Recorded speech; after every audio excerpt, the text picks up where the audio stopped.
Ada 4 macam teori kepribadian dalam psikologi klinis. Yang pertama, pendekatan psikoanalisis. Yang kedua, pendekatan behavioristik.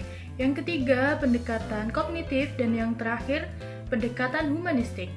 Next, kita masuk pada teori yang pertama, yaitu pendekatan psikoanalisis dikembangkan oleh Sigmund Freud untuk mengetahui fungsi dan perilaku psikologis manusia.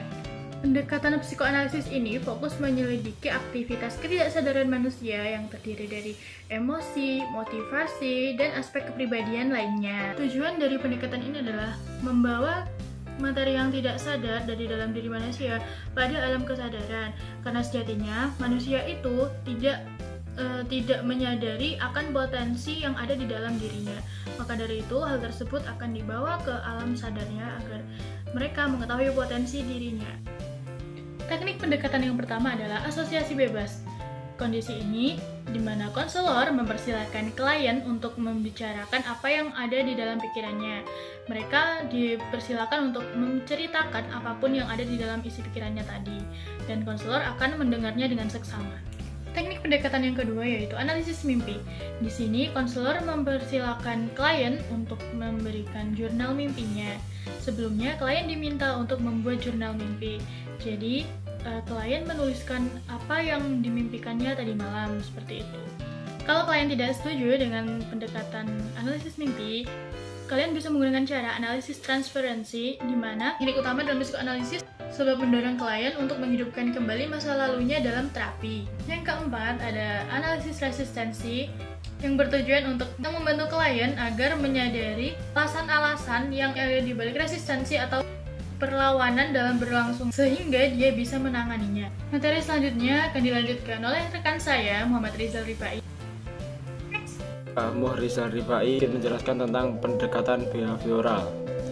Pendekatan behavioral ialah aliran dalam psikologi yang didirikan oleh John Wotton pada tahun 1913 dan digerakkan oleh Burhan Fredrik Skinner.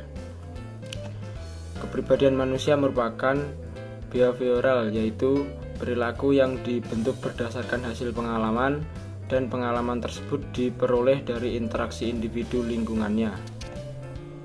Dan selanjutnya yaitu prinsip pendekatan behavioral, yaitu memodifikasi tingkah laku melalui pemberitahuan penguatan, mengurangi frekuensi berlangsungnya tingkah laku yang tidak diinginkan, memberikan penguatan terhadap suatu respon, memberikan penguatan tingkah laku melalui pemberitahuan contoh atau model, dan merencanakan prosedur pemberitahuan penguatan terhadap tingkah laku yang diinginkan dengan sistem kontrak.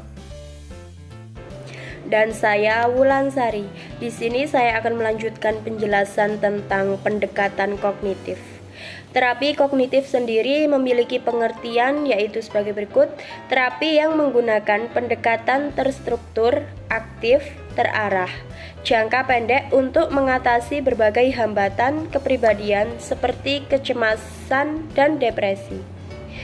Keadaan emosi dan tindakan sangat ditentukan oleh bagaimana seseorang membentuk dunia.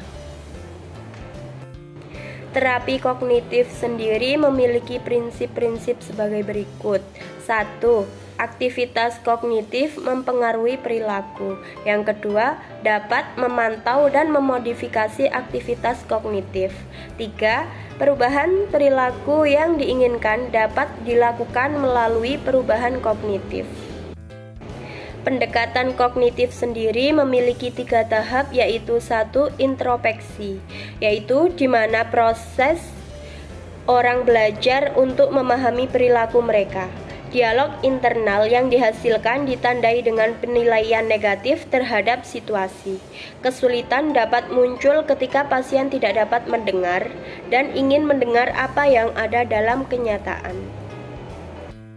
Yang kedua adalah inisiasi dialog internal baru, yaitu melalui hubungan dengan terapis, pasien menjadi sadar di luar perilakunya sendiri dan mulai melihat potensi perubahan dalam aspek perilaku kognitif dan emosionalnya.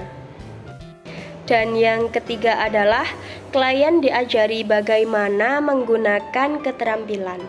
menghilangkan pikiran negatif, dan dengan bantuan konselor, pola kognitif baru secara bertahap dibangun yang sesuai dengan lingkungan dan tidak menyebabkan shock atau masalah pada klien tersebut. Dan yang terakhir adalah pendekatan humanistik. Pada dasarnya, semua orang adalah unik dan memiliki potensi individu dan dorongan batin yang mengembangkan dan menentukan perilaku mereka, yang berfokus pada bagaimana kita dipengaruhi dan dibimbing. Humanisme adalah bagian dari pendekatan pembelajaran, pendekatan kemanusiaan untuk pendidikan, menekankan pembangunan positif. Pendekatan yang berfokus pada potensi manusia, mencari dan menemukan keterampilan yang mereka miliki dan mengembangkan keterampilan tersebut. Ini termasuk keterampilan sosial dan metode pengembangan diri yang bertujuan untuk memperkaya diri sendiri dan menikmati hidup dan bermasyarakat.